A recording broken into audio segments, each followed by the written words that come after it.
We're expecting the president-elect on the 3rd or 4th to commission the 12th flyover and the magistrate court. Remember when the president-elect came to campaign in Rivers State and he paid us a courtesy call at the government house, we did say that, well, so unfortunately it was late then.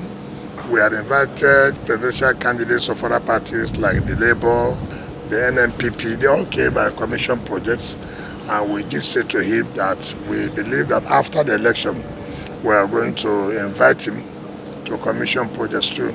And luckily, these two very important projects are ready. You remember when the IGP came last time to commission the intelligence center, we did promise him that we are going to build another intelligence center. As I speak to you now, that center is ready. Some other projects are the Harrison Health Center is there.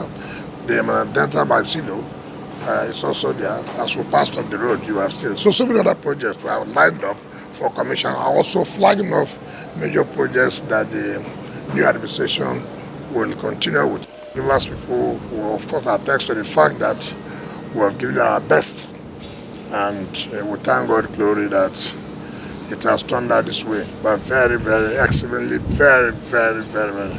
We can say and beat our chest, we can go home satisfied that we have not disappointed our people.